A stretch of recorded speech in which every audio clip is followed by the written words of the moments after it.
প্রিয় ভিউয়ার্স, আজকে পপ্পো লাইফের অনেক বড় একটা সমস্যা শেয়ার করব, যে সমস্যায় আপনারা অনেকেই ফেস করেন। ঠিক আছে? তো এখন বিষয়টা হচ্ছে কি, আপনারা যখন একটা আইডি খোলেন, আইডি খোলার পরে ফেস ভেরিফিকেশনের সময় এই অথেন্টিকেশন অপশনটাই যাওয়া লাগে। কারণ প্রত্যেকটা আইডিতে অবশ্যই ফেস ভেরিফিকেশন করা লাগে। ফেস ভেরিফিকেশন ছাড়া কোনো আইডি থেকে টাকা উত্তোলন করা সম্ভব না এবং কোনো আইডি চালানো সম্ভব না। ঠিক আছে? তো এই অথেন্টিকেশনে গেলে অনেক সময় কি করা হয়, এই যে ফেস অথেন্টিকেশন লেখা আছে দেখেন, এখান থেকে গোতে যাওয়া লাগে। তো গোতে যাওয়ার পরে এখানে আপনার একটা ছবি আপলোড করতে হয় এবং ছবি আপলোড করার সময় আপনি কি করেন, ছবিটা ভেরিফিকেশন করা লাগে। তখন ভেরিফিকেশনে ক্লিক করে স্টার্ট সার্টিফিকেট লেখা থাকে, ওই সার্টিফিকেশন লেখা থাকে, ওইখান থেকে ক্লিক করে যখন আপনি আপনার ফেস ভেরিফিকেশন করতে যান, তখন অনেক সময় এই লেখাটা ওঠে যে অথেন্টিকেশন ফেইল্ড। তারপরে নিচে লিখে দেয় you already have exciting authenticated account. ঠিক আছে? Existing authentication account. এখন কথা হচ্ছে, এখানে দেখেন নিক নেম লেখা আছে টিভি তরিক ভাই। তার মানে আপনার এই যে ছবি দিয়ে আপনি আইডিটা খুলতেছেন, এই ছবি দিয়ে অলরেডি আপনার একটা আইডি খোলা আছে। ঠিক আছে?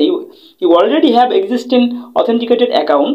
তো আমার একটা অ্যাকাউন্ট আছে, নামটা হচ্ছে টিভি তরিক ভাই, যার জন্য আমি এখন এই মুখ দিয়ে আর কোনো আইডি খুলতে পারবো না। তো আপনাদের ক্ষেত্রে অনেক সময় এটা হয়। এখন আপনারা অনেক সময় কেউ কেউ হয়তো বা আগে ভুল করে কেউ একজন আপনাকে দিয়ে আইডি খোলাই নিছে আপনার ফেস দিয়ে। এরকম হতে পারে যে কেউ একজন একটা আইডি ব্যবহার করবে, আপনার মুখ দিয়ে খুলে নিছে, আপনি জানেনও না।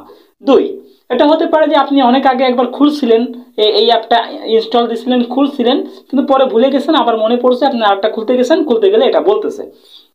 এখন আপনি যেটা খুলছিলেন অনেক আগে, সেটা অন্য মোবাইল দিয়ে হয়তো খুলছিলেন। এই মোবাইলের সাথে এর কোনো সম্পর্ক নাই। মোট কথা আপনার ফেস দিয়ে একটা আইডি থাকলেই হবে। ঠিক আছে? তো এই ক্ষেত্রে সলিউশনটা কি? এই ক্ষেত্রে সলিউশনটা হচ্ছে যে আপনার মুখ দিয়ে তো আর কোনো আইডি খোলা সম্ভব না। ঠিক আছে? তো আপনার মুখ দিয়ে যেহেতু আইডি খোলা সম্ভব না, সেহেতু আপনার আইডি যদি চালাইতেই চান, তাহলে আপনি যে আইডিটা খুলছিলেন আপনার মুখ দিয়ে, সেই আইডিটা এনে চালাতে হবে। এখন সেই আইডিটা কোন জিমেইল দিয়ে খুলছিলেন, কি পাসওয়ার্ড দিচ্ছেন, সেটা আপনার মনে না থাকতে পারে এতদিন পরে। এক্ষেত্রে আপনি কিভাবে আইডি চালাবেন? এক্ষেত্রে আপনার আইডি চালানোর একটাই ওয়ে আছে, আপনি প্রথমে আপনার মোবাইল থেকে এই অ্যাপটা আনইনস্টল করে দেবেন। ঠিক আছে?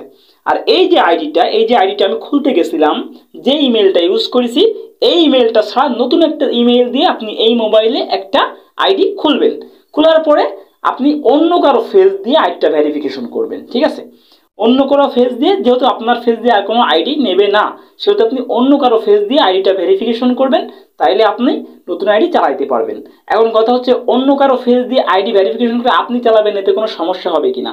হ্যাঁ, আপনি যদি মেয়ে হয়ে থাকেন একটা সমস্যা অবশ্যই হবে। সেটা হচ্ছে যে আপনি অন্য কারো ফেস দিয়ে যেহেতু আইডি খুলেছেন, সেহেতু আপনি যদি লাইভে যান, আপনার মুখটা যদি খোলা রাখেন, তাহলে আপনাকে কিন্তু ব্যান করবে কিংবা আপনাকে পানিশমেন্ট দিবে। কারণ ফেসের সাথে ফেস মিলতেছে না। একটা ফেস দিয়ে হচ্ছে ভেরিফিকেশন করা, আর একটা ফেস লাইভ করতেছে, এই জন্য মিলবে না, আপনাকে ব্যান করবে কিংবা আপনাকে কোনো একটা সাজা দেবে ওরা। সেক্ষেত্রে আপনি মাস্ক পরে লাইভ করতে পারেন, তাহলে কোনো ধরনের কোনো সমস্যা হবে না। ঠিক আছে? তো এই ধরনের সমস্যায় পড়লে আপনারা কি কি সলিউশন পেতে পারেন বা কি কি করতে পারেন, আমি কিন্তু আজকে ডিটেলসে আলোচনা করলাম। তো এর পরবর্তীতে আর যদি কোনো সমস্যা বিষয় জানার থাকে অবশ্যই কমেন্ট করে জানাবেন। আর এই ধরনের ভিডিও পেতে অবশ্যই আমার চ্যানেলটি সাবস্ক্রাইব করে পাশে থাকবেন। আজকে এ পর্যন্তই।